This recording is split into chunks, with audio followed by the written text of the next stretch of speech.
গরমে কিন্তু এই ধরনের ডাল রান্না শরীরের জন্য অনেক উপকার। তো চলুন দেখি কিভাবে রান্না করলাম। আমি এখানে ডাল ধুয়ে তারপরে আদা, রসুন, লবণ আর হলুদ দিয়ে সিদ্ধ করে নেব।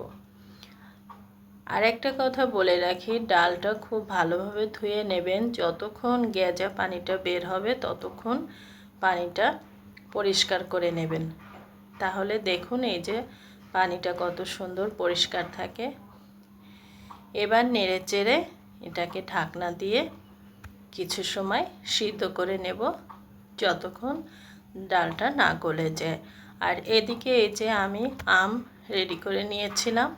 তো এই যে ডাল প্রায় সিদ্ধ হয়ে এসছে, আর এই ফাঁকে একটু বারান্দায় চলে আসলাম।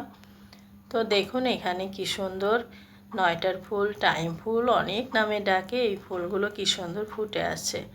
আর বাহিরের দিকে তাকালে মনে হচ্ছে প্রচণ্ড রোদ। তো এই যে ঘুরে ফিরে আবার রান্নাঘরে চলে আসলাম। দেখুন ডালটা প্রায় সিদ্ধ হয়ে গেছে। এখন ডালটাকে খুব ভালো করে ঘুটনি দিয়ে এভাবে ঘুটে নেব।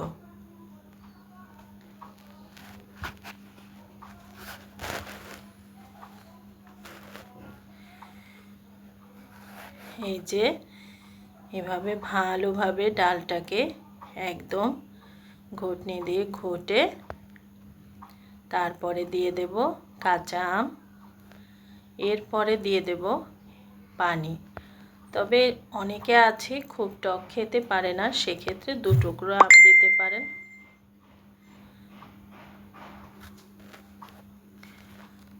তবে আমার একটু টক খেতে ভালো লাগে, এজন্য আমি একটু বেশি দিলাম। এবার ঢাকনা দিয়ে দিচ্ছি, আমটা সিদ্ধ হতে একটু সময় লাগবে। এই যে ভালোভাবে নেড়ে চেড়ে মিশিয়ে নিচ্ছি। আর ডাল যত ফুটানো হবে তত কিন্তু খেতে ভালো লাগবে।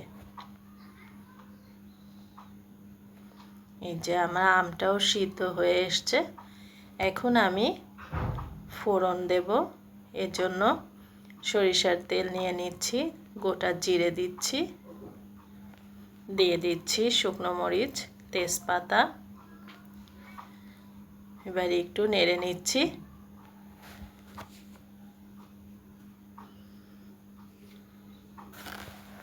এবার দিচ্ছি রসুন আর পেঁয়াজ।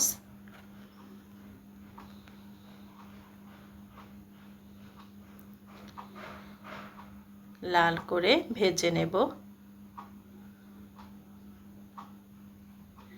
আমরা এই বাগার বলি, ফোড়ন বলি, কে কী নামে ডাকেন জানি না। এই যে ডালে এবার দিয়ে দিচ্ছি ভাজা পেঁয়াজটা।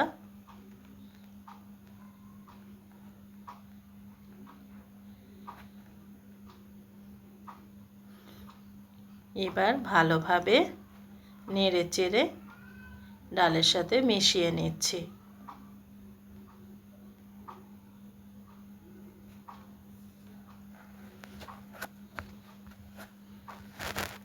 সত্যি অসাধারণ লাগে দুপুরবেলা গরম ভাতের সাথে এরকম টক ডাল খেতে। এভাবে ট্রাই করে দেখবেন, খুব ভালো লাগে। যারা রান্না করে তারা তো জানে, যারা করেননি তারা অবশ্যই ট্রাই করবেন, খুব ভালো লাগবে। এবার আমি ডালটাকে বেড়ে নিচ্ছি।